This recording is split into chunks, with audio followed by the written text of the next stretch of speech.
Shalom, shalom chez vous. C'est encore votre émission Croyant des Bérets. Comme de nos habitudes, c'est une émission d'études bibliques et de la croissance spirituelle.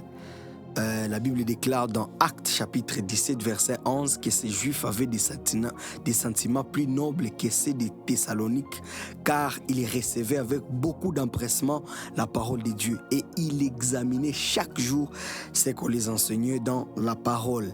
Et nous sommes énormément bénis par vos réactions. D'ailleurs, récemment, je informer ce que nous allons commencer à faire bientôt à ce qui concerne la formation sur Zoom.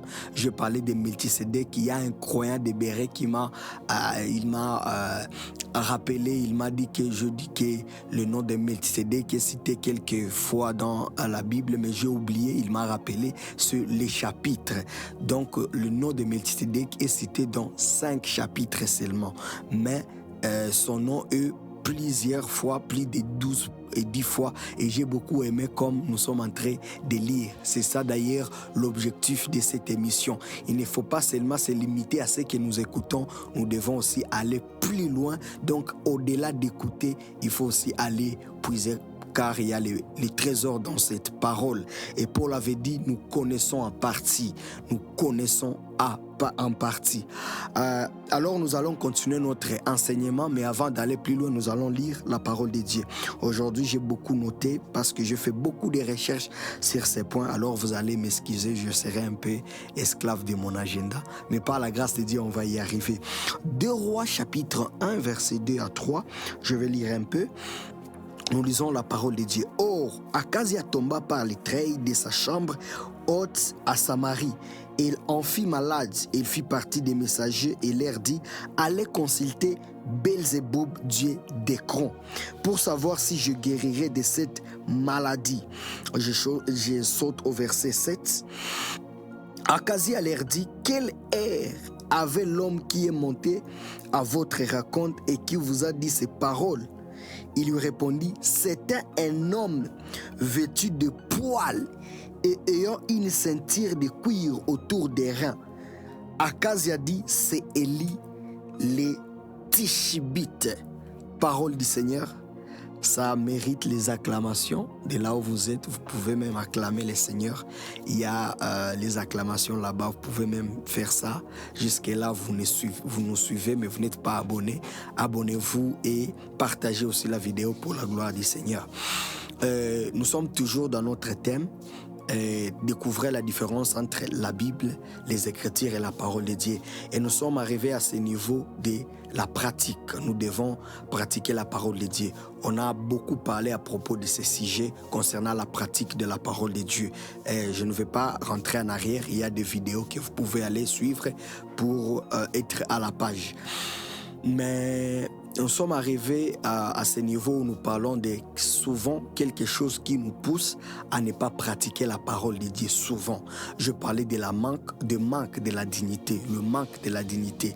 Nous manquons la dignité, raison pour laquelle souvent nous ne pratiquons pas la parole de Dieu. Je parlais même d'Amnon. Je me suis dit même chez les païens, ce qui est arrivé dans la vie d'Amnon, de tomber amoureux de sa sœur, ce n'est pas compréhensible.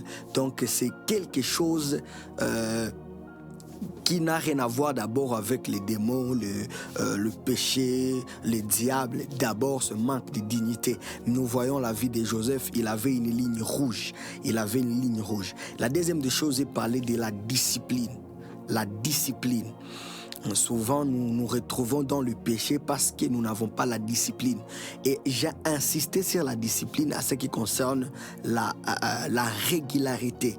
Nous voulons aller plus loin avec Dieu, mais nous ne sommes pas réguliers dans ce que nous faisons. Malheureusement, nous cherchons la grandeur, nous cherchons à être grand en un coup, alors que dans le principe de Dieu, ça ne marche pas comme ça. Il y a une phrase célèbre que j'aime, le mieux est l'ennemi du bien. Quand tu cherches à atteindre la perfection, tu n'arriveras plus même à faire de petites choses. Alors la grandeur, c'est de petites choses que nous faisons avec régularité. Jésus avait la mission de mourir. Il est venu sur la terre, mais il a fait 33 ans sur la terre. Il fallait qu'il puisse construire sa doctrine avant d'aller vers la mission. Il ne devait pas venir et mourir directement. Nous voyons même dans Matthieu chapitre 4 où le diable lui a proposé la mort, mais ce n'était pas son temps. C'est-à-dire, ça n'a rien à voir d'être élevé, mais ce n'est pas par sa mission. Et beaucoup de gens sont élevés, mais ils sont élevés dans quel domaine?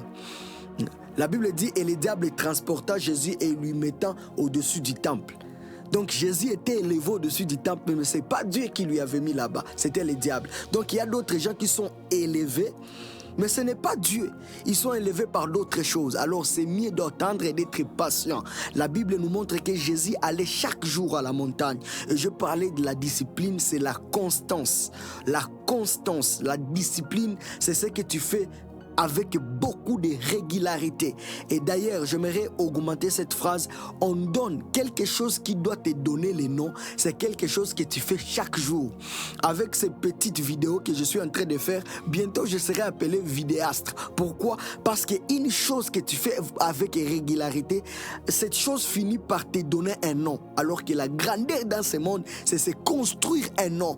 Nous connaissons tous ce Dieu. Il est puissant parce qu'il a un nom puissant. Parce qu'il a un nom puissant. Donc nous devons être disciplinés pour créer quand même cette différence en tant que chrétien. Les heures du culte, les heures de la lecture de la Bible. Tu dois programmer. Jésus savait qu'à telle heure je veux faire ça, je veux faire ça. Malheureusement, nous subissons la vie. Il y a beaucoup de gens qui subissent la vie. Ça un risque pour eux, mais ce n'est pas une préparation. Et je me suis dit que quand nous lisons la Bible, quand nous regardons la vie de Jésus, toute prophétie qui était dite sur la vie de Jésus était accomplie à la lettre. Quand vous regardez l'Ancien Testament, Dieu c'est un planificateur. Et d'ailleurs je parlais de ça. Un homme discipliné, c'est un homme qui planifie, c'est un planificateur.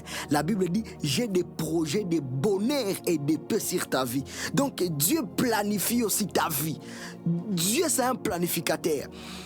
Je vous ai dit que quand quelqu'un est discipliné, il commence par programmer sa vie. Tu dois avoir un programme de ta journée, ta semaine, ton année, tes mois. Tout ça doit être programmé pour ne pas subir la vie. Mais la vie doit être une préparation. C'est la discipline qui nous aide à faire tout ça. Et je dis, la discipline ne nous aide pas seulement à être là où nous devons être, mais ça nous aide aussi à ne pas être là où nous ne devons pas être. Souvent, nous péchons parce que nous ne sommes pas là où nous devons être. Et nous devons être disciplinés. Aujourd'hui, je vais augmenter une chose qui m'a tellement béni. Souvent, ça nous arrive de pécher ou de commettre les mal ou de ne pas pratiquer la parole de Dieu parce que nous manquons cette chose. C'est les caractères. Les caractères. Tu peux écrire dans les commentaires les caractères.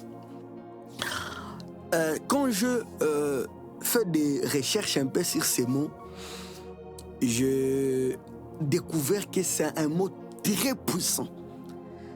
Manque tout, mais ne manque jamais le caractère. Ne manque jamais le caractère. Le caractère, c'est ce qui est fixe. C'est ça, la définition du caractère. C'est ce qui est fixe. C'est ce qui est prévisible. C'est ça le caractère. Le caractère, c'est une image. Quand j'ai découvert cela, j'étais tellement joyeux. Et je finis par comprendre que la première des choses que Dieu a donné à l'homme, ce n'est pas la puissance. Ce n'est pas la grandeur, mais c'est le caractère. La Bible dit, faisons l'homme à notre image. Donc, selon notre modèle, selon notre caractère, il doit avoir un mode de vie. La première des choses que Dieu a donné à l'homme, c'est le caractère. Donc, le caractère, c'est ce qui est fixé. Le caractère, c'est ce qui est statique. Là où nous venons de lire dans 2 Rois chapitre 1, le verset D à 7, la Bible nous parle d'un roi de Samarie. Nous connaissons tous l'histoire avec la division du peuple d'Israël au temps du roi Salomon. Dieu les avait promis il avait promis à David qu'il restaurera toujours le royaume d'Israël. Malheureusement, au temps de Salomon, par le péché qu'il avait fait, Dieu était obligé de séparer le royaume. Il y avait le royaume du tribu en Israël et des tribus en Juda. Et donc, le capital de Juda était, je crois, Samarie. Non, d'Israël était Samarie et de Juda était Jérusalem. Alors ce roi Akazia, la Bible dit qu'il était tombé sur son lit et il est tombé malade. Alors il a envoyé ses serviteurs vers Baal et Ekron, c'était un dieu d'Ekron. La Bible dit qu'il était allé consulter les idoles. Pendant le chemin, la Bible dit que ces messagers, ils avaient rencontré Élie. Élie leur avait dit, est-ce qu'il n'y a pas un Dieu en Israël, en fait que vous partiez consulter un idole alors que Dieu parle toujours en Israël? Alors en tant que prophète, cet homme allait lui dire qu'il ne sortira pas sur ses lits. Il va mourir avec cette maladie. Quand les messagers ils sont retournés, ils ont arrivé et ils ont rencontré les rois. Ils ont raconté l'histoire au roi et ils ont dit au roi qu'il y a quelqu'un qu'on a rencontré. Il nous a dit que tu ne vas pas guérir. Cet homme a posé juste une question. Comment il était habillé? On a répondu, c'était un homme vêtu de poils et ayant une ceinture de cuir autour des reins. Le roi avait dit, ça doit être Élie. On appelle ça le caractère. Le roi était capable de décrire Élie malgré qu'il n'était pas présent. Donc le caractère, c'est le fait de parler de toi même quand tu n'es pas présent. C'est ce qui est prévisible. Donc c'est ce qui ne change pas. C'est ça le caractère. La Bible dit que Jésus est toujours le même, hier, aujourd'hui et éternellement. Parce que le mot hypocrite veut dire double visage ou double image. Quand tu affiches dans le public ce que tu n'es pas dans le secret, tu es hypocrite. Et le caractère, c'est ce qui constitue la valeur d'une vision. Donc, une vision sans le caractère, ça un leadership sans le valeur. Je parle au pluriel. On ne peut pas vivre et être un leader et être chrétien et manquer le caractère. Donc, par définition, le caractère, c'est ce que les gens peuvent dire de toi même quand tu n'es pas là. Le caractère, c'est ce que tu es quand tu es dans les ténèbres. Et ce qui impacte Dieu, ce n'est pas la gloire, c'est le caractère. Dieu dit à Aaron, quand tu porteras la robe, n'oublie pas de porter le sous-vêtement, parce que quand tu seras en train de monter, le peuple qui sera en bas, qu'il ne puisse pas voir ta nudité. Donc, Aaron portait la robe, mais il devait aussi porter les caleçons, ou le sous-vêtement, pardon pour le terme, pour que sa nudité ne soit pas visible au peuple. Et d'ailleurs, c'était une malédiction. Peu importe la robe que tu portes, si tu n'as pas le sous-vêtement, les gens ne seront pas focalisés sur la robe, ils seront en train de crier ta nudité. Et nous voyons beaucoup des hommes de Dieu, beaucoup de chrétiens qui portent la robe, mais ils n'ont pas de sous-vêtements. L'onction est là, la puissance est là, mais il n'y a pas de caractère. Nous voyons leur nudité comme ça. Nous voyons leur nudité comme ça. Mes amis, le caractère, c'est le moteur de toutes choses que nous pouvons faire. Le caractère. Nous sommes chrétiens, mais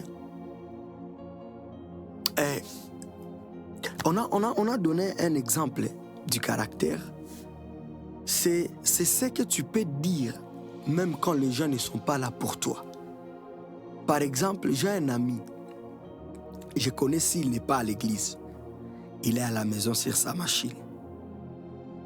S'il n'est pas en train de travailler sur son ordinateur, il est dans la salle de sport où il fait les sports. S'il n'est pas là-bas, il peut être dans la famille où il est à l'école. Et si je lui appelle maintenant même, je pense que je ne peux pas manquer ces 4 facteurs dans sa vie. Même une chose dans ce que je viens de dire. Et si je manque ce que je viens de dire, donc il est devenu hypocrite. C'est ça. Mais il faut différencier le caractère et la réputation. D'ailleurs, c'est ce que je vais dire. 2 choses qui prouvent un homme de caractère. La première des choses, un homme de caractère, il veut protéger sa réputation. Parce qu'il y a la différence entre le caractère et la réputation. Le caractère, c'est ce qui est dans les secrets, mais qui doit être aussi visible. Mais le résultat du caractère, c'est ce qu'on appelle la réputation. Mais dans la réputation, nous devons comprendre 2 choses. Dans la réputation, il y a les faux témoignages et les mauvais témoignages. Nous voyons dans la vie de Jésus. Jésus était Dieu, Jésus était bon, Jésus guérissait les malades, Jésus distribuait la nourriture. Mais il y a des gens qui ont traité Jésus Belzéboul. Donc dans la réputation, il y avait une mauvaise réputation qu'il avait quelque part. Mais dans la mauvaise réputation, il faut comprendre 2 choses. Faux témoignage et mauvais témoignage. C'est quoi un faux témoignage? Un faux témoignage, c'est ce que les gens peuvent dire sur toi. Et quand ils vérifient, ils trouvent que ce n'est pas vrai.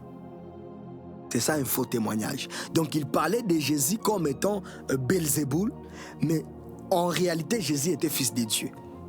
Et ça, tout le monde, nous tous, comment le terme m'échappe, mais nous tous, nous sommes victimes de ça. Tout le monde peut avoir un faux témoignage. Tout le monde dans la vie. Tout le monde peut avoir un faux témoignage. La deuxième des choses, le mauvais témoignage. Un mauvais témoignage, c'est ce que les gens disent sur toi et quand ils vérifient, ils trouvent que c'est vrai.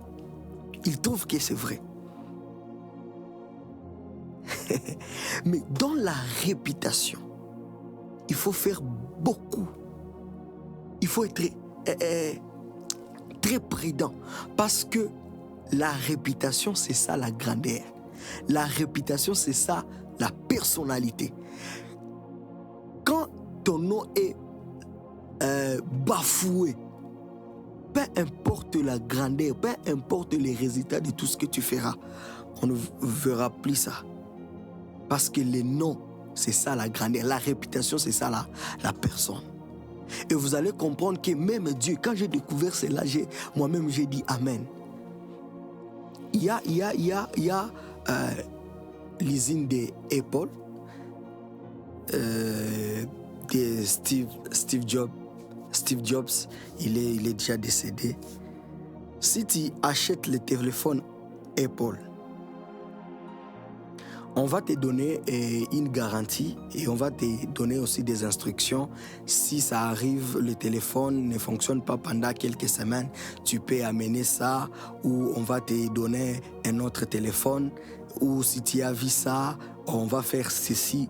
Je pensais à ça et je me suis dit, ces gens ne font pas ça parce qu'ils nous aiment, mais parce qu'ils veulent conserver leur réputation. Ils veulent conserver la réputation de ces marques appelées Apple. J'ai découvert ceci et moi-même je dis Amen, même à ce qui concerne Dieu. Un jour, Dieu voulait détruire le peuple d'Israël. Il voulait tuer le peuple d'Israël. Moïse dit à Dieu, il y a des gens qui ont écouté que tu as délivré le peuple d'Israël. Ils ont écouté que tu as déchiré même la mer rouge pour eux. S'ils entendent que Dieu c'est lui qui les a délivrés, il les a encore tués. Qu'est-ce qu'ils vont dire de ces dieux? Il a manqué quoi faire? Il a manqué la provision pour eux, il les a tous tués dans le désert. Moïse a rappelé à Dieu sa réputation.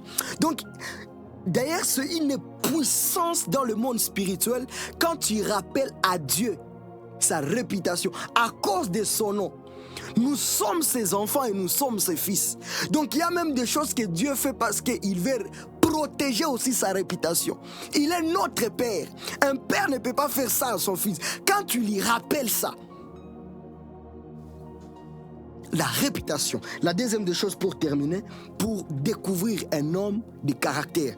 Je dis la première des choses, il veut protéger sa réputation parce que c'est déjà un défaut.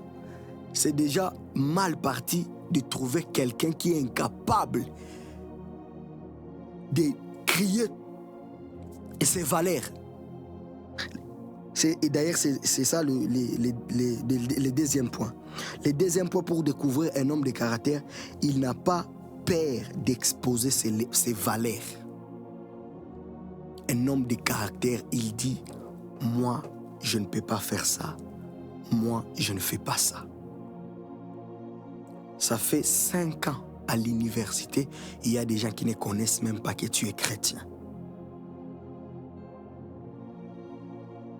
D'ailleurs, nous avons aujourd'hui beaucoup de gens, des hommes de Dieu qui n'ont pas de caractère. J'ai découvert que tous les hommes de Dieu qui prêchent l'évangile, ce sont des hommes de caractère. Je ne parle pas d'autre chose. C'est que Paul avait dit, je ne voulais pas venir chez vous de vous parler d'autre chose à parler de Jésus-Christ crucifié. Donc dans la Bible, il y a deux messages. Il y a autre chose et il y a évangile. Tout prédicateur d'évangile, tout prédicateur qui prêche l'évangile, ce sont des hommes de caractère. Pourquoi? Parce qu'il y a des endroits où on ne peut pas les appeler parce qu'on connaît déjà qui ils sont. Mais les gens qui touchent de tout, on ne sait pas. Même chez les musulmans, on peut les appeler parce qu'ils n'ont pas de caractère. Les caractères, ce sont des choses qui ne changent pas. C'est une image. Jésus était un homme de caractère. Jésus était un homme de caractère. Je termine par cet exemple que je lis dans un livre de Nelson Mandela. Un jour, il y a des gens qui étaient venus voir cet homme et lui avaient proposé une grande somme pour la corruption. J'ai beaucoup aimé ce que cet homme a dit. Il avait regardé ces gens dans les yeux, il leur avait dit, je ne vous condamne pas, je me condamne moi-même. Comment vous vous êtes pensé à moi si je suis capable de tomber dans la corruption? Cet homme avait dit une phrase que j'ai beaucoup aimée, que tu dois aussi garder. Si les gens pensent que tu peux faire une chose malgré que tu ne peux pas le faire, tu es déjà dans une mauvaise position. Si les gens pensent que tu peux trahir malgré que tu ne trahis pas, tu es déjà dans une mauvaise position. Parce que le caractère, c'est ce qui est juste. Le caractère, c'est ce qui ne change pas. Jésus-Christ est le même hier, aujourd'hui et éternellement. As-tu un homme de caractère? Tu es un homme de caractère. Le caractère, c'est quand on dit, même si tu fais comment, cet homme ne peut pas accepter. Si les gens pensent déjà des mauvaises choses sur ta personne, malgré que tu ne peux pas le faire, tu es déjà dans une mauvaise position. Tu n'es pas un homme de caractère. Le caractère, c'est ce qui est prévisible. On pouvait décrire la vie de Jésus même à son absence. Il est à la montagne, il guérit les malades, il prie son Père, il enseigne au temple. C'est ça. C'est ça. Le caractère ne doit pas rester un secret. Et si ça reste un secret, si on le découvre, ça doit nous motiver, pas nous démotiver. Que le Seigneur vous bénisse. Amen.